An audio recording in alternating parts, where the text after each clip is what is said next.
Now, you may recall in Mrs. LaRouche's remarks, she explicitly said that you have no idea how much optimism has been unleashed in the nation of India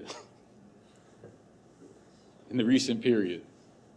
And we are fortunate that we are going to have some idea after the next speaker. We have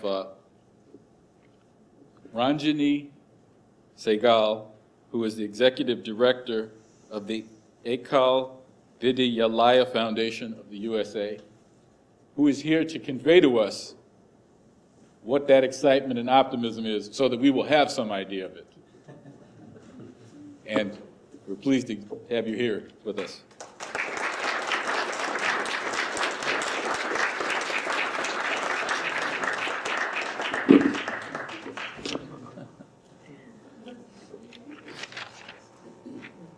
Namaskar. This is a way that we greet people from our continent, which is we put our hands together and say that the soul in me greets the soul in you, and I bow to you, because only with mutual respect can we do something great. It is really my honor and pleasure today to speak about India's Prime Minister, Mr. Narendra Modi. You might have noticed that in the Time magazine poll for Man of the Year, he is currently leading the charts. And so I thought we might use this as a topic to see why this man could be considered Man of the Year. I heard that he just overtook the Ferguson protesters rather recently. So both are very, very interesting points. And I definitely would like to share some of the enthusiasm that Indian Americans and Indians have towards this great man that has taken on the leadership of our country. Could you put the next slide, please? So this is the comment that Narendra Modi had when he went to the BRICS summit, and he said, the uniqueness of BRICS as an international, is an international institution. There was more to it in the previous paragraph. But for the first time, it brings together a group of nations on the parameter of future potential rather than the existing prosperity or shared identities. The very idea of BRICS is thus forward-looking. Excellencies, we have an opportunity to define the future of not just our countries, but the world at large. And I take this as a great responsibility. This is what, yes.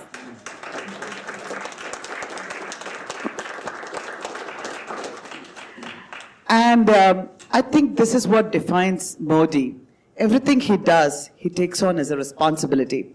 In Indian philosophy, we talk more about duties than rights. It's believed, it's one way or the other to look at things. Either if everybody gets their rights, then everybody else has to do their duty. Or if everybody does their duty, everybody will get their rights. And I think Modi's approach of taking responsibility is a little bit new in some areas of Indian politics, I think, or politics at large. Let's go to the next slide. I just wanted to share what India is. It really is a potpourri of diversity. And I use this image of Lord Nataraja, the Lord of Dance. Dance in India actually represents the dance of creation, the dance of life. And there's a great verse that describes the dance of the Lord, which says, Angikam bhuvanam yasya vachikam sarvavangmayam maharyam chandrataradi tam namaha satvikam shivam shivam shivam.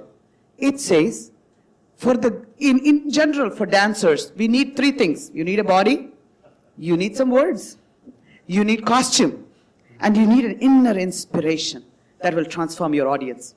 For the Lord, it says, the body, angikam, bhuvanam, it can be any kind of body. It can be thin, fat, tall, green, pink, blue, we don't care. Vachikam, sarvavangmayam, the words can come from any canon of literature, it doesn't matter. Aharyam, the costume, the moon and the stars, it does not matter. But Satvikam, that inner spirit that drives the dance, has to be pure, has to be good, has to transform the world. And I think that is a very, very key concept to India's history. And I think that is what drives the dance of, we believe, dance of mankind itself. And if you look at the image of Lord Nataraja, there's a lot of different things that are there. On one hand, he holds the fire. On his hair, The Ganga flows, so water and fire, they oppose each other. In his own family, he's married to goddess Parvati, who has the defense portfolio, it is believed, and she's taking care of the entire universe. She rides a tiger, he rides a bull, and you know the tiger can eat the bull, but they don't have conflicts. They live together. World itself is like that. We have a lot of different opposing things. And if you look at India as a country, it certainly has so much diversity because it was part of that Silk Road. Many people came through India, and I think India's land was such that it attracted many people to stay on in there as well. Next slide.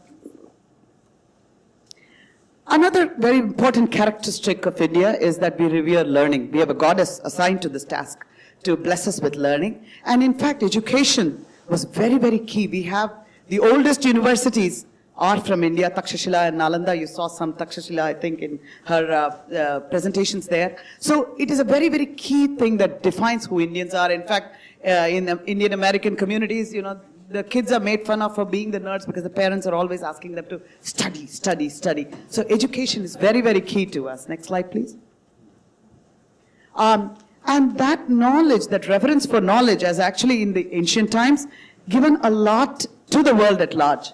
We donated zero, nothing. We donated astronomy, Ayurveda, a very interesting, medical sciences. So much knowledge has been contributed. Next slide, please. We also contributed yoga and the idea that peace is the most important thing. When we think of peace, even in in America here, we use the words Shanti, Om, Shanti, Shanti, Shanti. None of our works, none of our events are done without ending them on this note of Om, Shanti, Shanti, Shanti. We need to have peace. Peace is what defines India. Literature. We've had tremendous contribution to literature, and I'm bringing up two people here. Valmiki, who wrote arguably, I think, the first text that has ever been written, first epic poem of the Ramayana. And Avvayar, a lady from 10th century, who wrote a lot of interesting literature for children. She went into the villages to bring literacy, and her idea was to bring literacy and combine it with values. So instead of saying A is for apple, the first alphabet, which is A, she says A is for Aran, is for charity. So she says, Aran Chaya Virimbu, learn to give charity. Second, Arvadishinam, it's important to be calm. So these are the kinds of values that she meshed. And when you look at the Indian epic poems, they are very little bit different, I think, than the Western view, in the sense of they don't view the world as black and white. Even the evil characters, who is the anti-hero, he's considered a very good person, just his ego took over, as opposed to the hero who's kept his ego under control. So there are no good and bad, and in fact, Valmiki's epic poem really talks about Ravana, the great, his greatness, his talent is really explored a lot. Next slide, please. Of course, we cannot get away from our colonial past. I think what happened then was that our will was broken. The other thing that the British did was really did not allow us to understand that our culture is very important. It's a great culture. And that it is important to keep our culture. Without roots, nobody can fly. Without a tree, no bird can come nest and take flight. And without those roots, we were a little bit flailing around, I think. And again, I think all this led to a loss of self-confidence. And I think that was really took backwards the lot of progress that had happened in India at large. And there entered the great Mahatma. What did he do?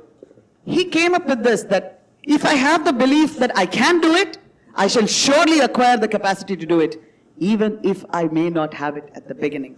And this is how the great Mahatma was able to root out the British Empire. I mean, think about it at that time, yes.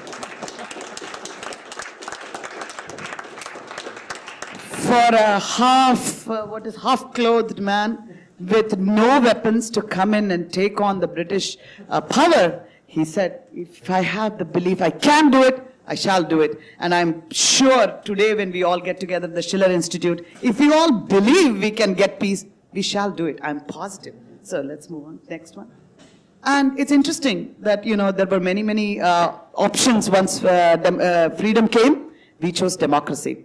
It was crazy, chaotic Indian democracy. For those of you who know it, it's quite crazy. But it is the largest democracy, and I think it has come to really be a valuable asset to us rather than an impediment to progress. So I just wanted to share some facts about India. Since independence, India has built 1.25 million miles of new roads, raised steel outputs 50 times, cement 20 times. It is now the second largest bicycle producer. It has the second largest labor force. It's self-sufficient in grain and cloth and makes more than 1 million cars a year and has launched 65 satellites. Next slide. Foreigners outsource work to us, and as you know, many of them are coming to India for healthcare as well. There is a lot of outsourcing of, there's a lot of medical tourism that's going on. RIL Jamnagar is the world's largest grassroots refinery and petrochemical corporation. Hero Motor Corporation is the largest two-wheel maker. Next slide, please.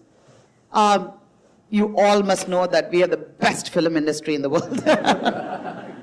Bollywood rules, Actually, the other thing, for those of you who might not know, there is this Dabbawala system, which is actually delivery of hot lunches. There's a huge Harvard case study in this, and in Bombay, millions of dabbas get from the home of the person to their office, going through multiple Indian transport railroad. If you haven't studied it, take a look at it. It's a fascinating thing on how logistics can work in India in a chaotic system with 99.99% accuracy, because the dabbawala cannot give the chapati to the rice eater. That doesn't happen. So it's phenomenal. We have registered companies that are about 7.13 lakhs in 2005. Next slide, please. Another thing, chess was invented in India. Algebra, trigonometry, calculus, this is why all Indians probably are math geeks. Place value system and the decimal system developed in 100 BC. Value of pi was first calculated by Vidyalaya, who explained the concept of Pythagoras theorem. This was long before Europeans discovered it. Next slide, please. 2,600 years ago, we had surgery. As you might know, 4 religions are born in India, and they are all about 25% of the world's population follows these religions. Next slide, please. At 129 million tons, India is the #1 milk producer. And again, our milk production technique is very different. It uses this cooperative collection of milk from women. And the Amul milk dairy is something, if you haven't seen it, you should go take a look at that as a case study. That is what was the white revolution that happened, rather than bring a lot of equipment and do it dairy farming the way that happens here. India, and most importantly, India provides safety for more than 300,000 refugees from Lanka, Tibet, Bhutan, Afghanistan and Bangladesh. Next slide, please. India recycles 60% of its plastic waste.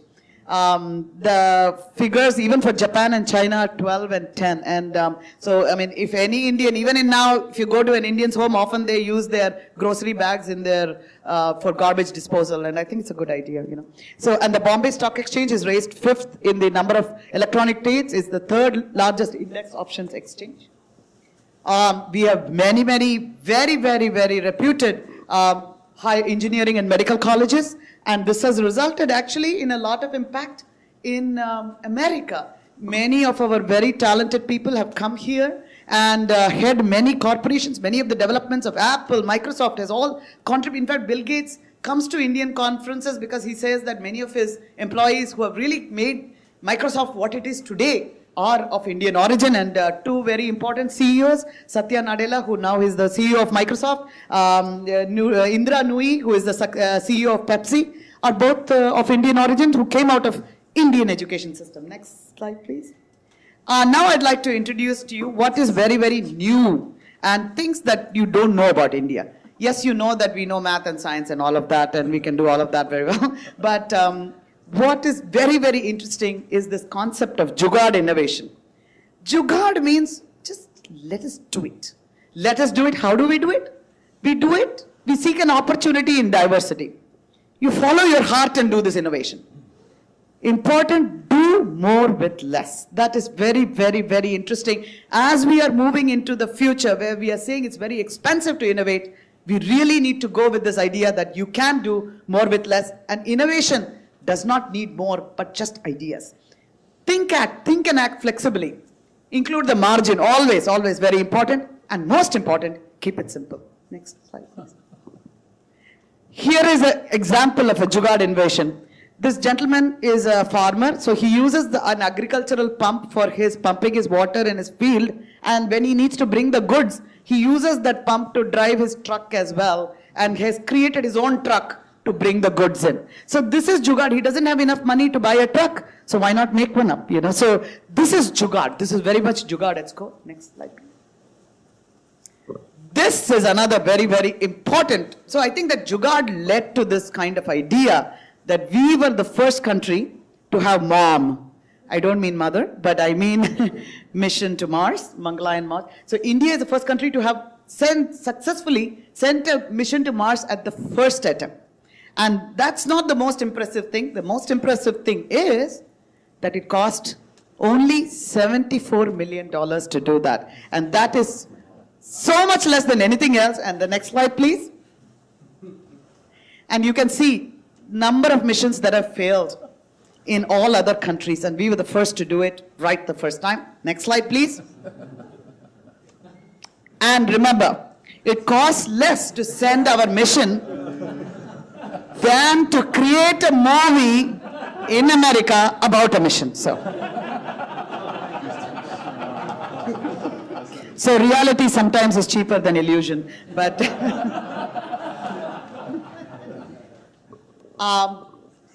however, I would also like to talk about another innovation, and this is in the space of education. This is where I work. I used to work, actually, I'm an education technologist by profession. I used to work with online education, and I was at MIT for 10 years, most recently at MIT for about 10 years before I quit, and I joined this organization, which is Ekal Vidyalaya. And the challenge is, how do you bring education at a low cost to very rural tribal areas in India?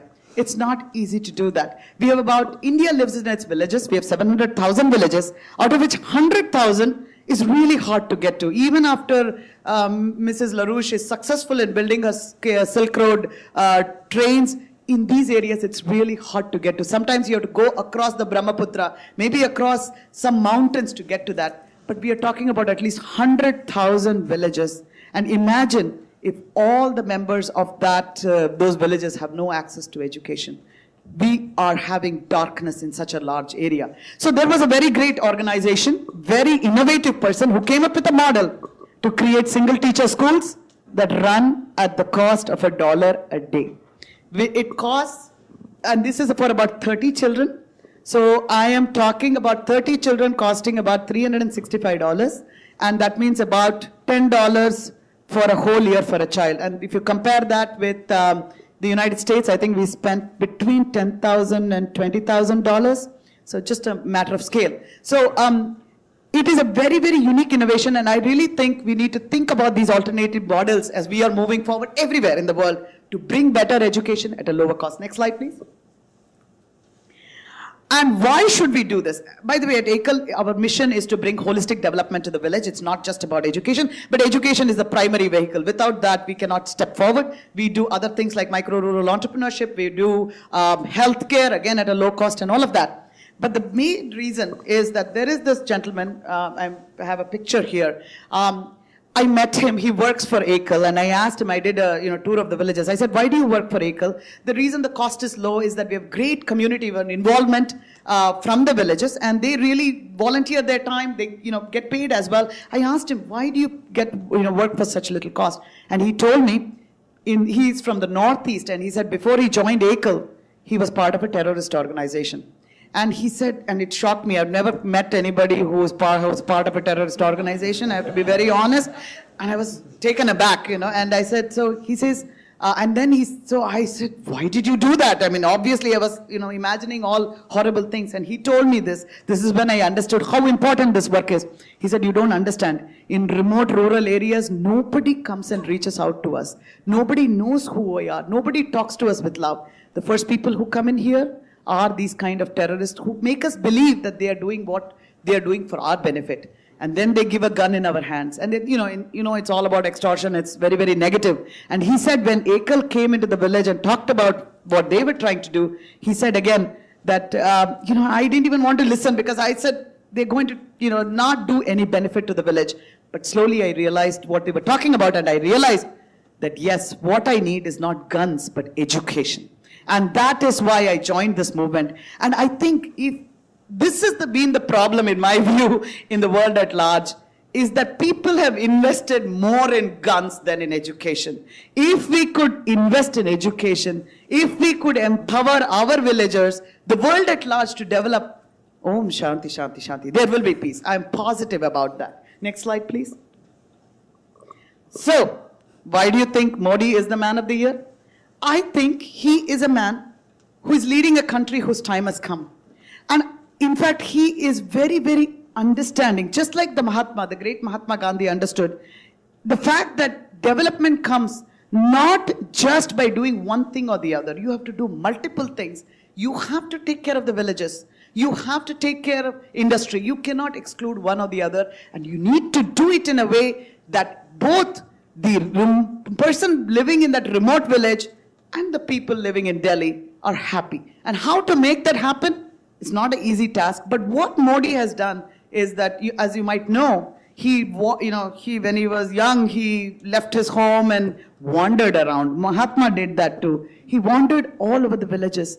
Only then he understood. He understood what it is to do what it is. Instead of becoming a politician who often, serve their own personal goals, he really is, I think, the first politician who has put country first. And that is a very, very exciting thing for us to take along. Our country actually today is very, very poised to succeed because demographic dividend, what population which was thought as a bug has become a feature, We have a good workforce that is available to do work. We have democracy. And I think that's a very big thing. It was democracy that allowed us to make a change without quite having a color revolution. We could do it on our own. And that was very, very important to us. And democracy is quite powerful in India. And of course, we are a big market. So we can really work with the world at large to bring about development. Next slide, please. And I was at the Madison Square when he came.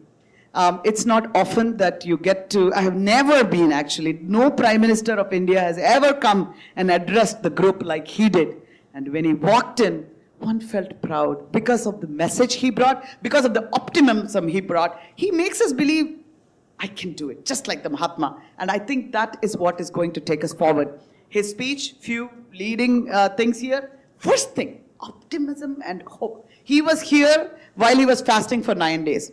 He comes in his own costume. He has no problem wearing his own clothes. In the past, when people came to the West, they wore Western clothes because it felt appropriate.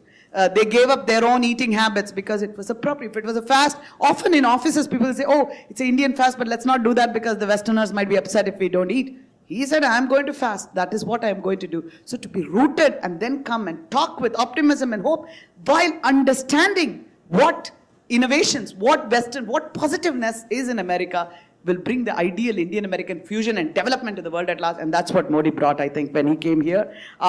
He talked about making development a mass revolution. And he understood that it's not just about the government. The people have to be involved a lot. He definitely believes that the youth will lead the world. We have the democratic dividend. Make in India, a campaign that he is really trying to bring manufacturing and other things to India.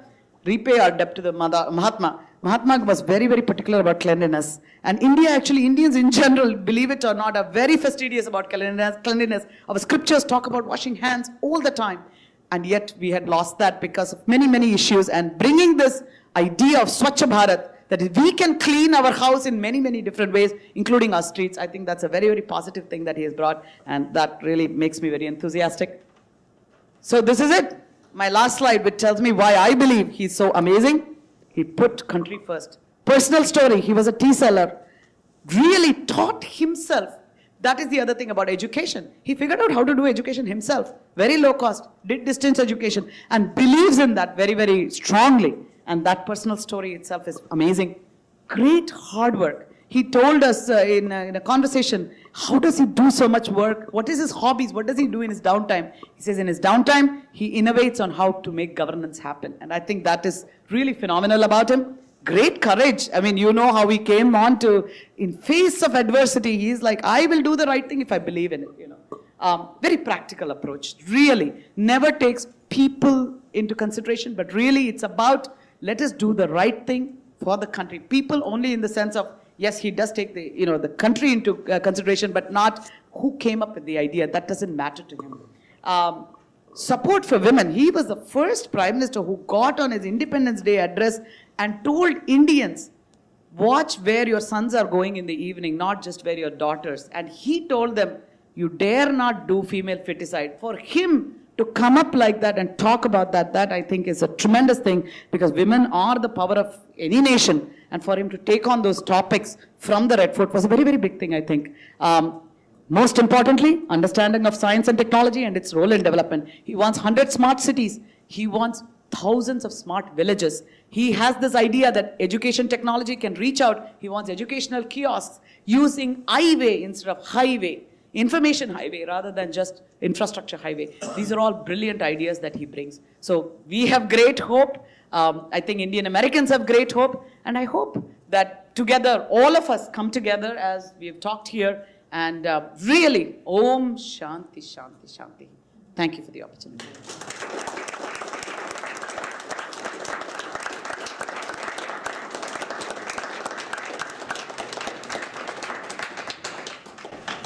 Okay, now I hope you have some idea of what's been unleashed in India and among Indian Americans. And afterwards, hopefully, we get a chance to meet Mrs. Saigal and her husband, who's also here from the Indian Association of Greater Boston. Thank you both for sharing your ideas with us and giving us the excitement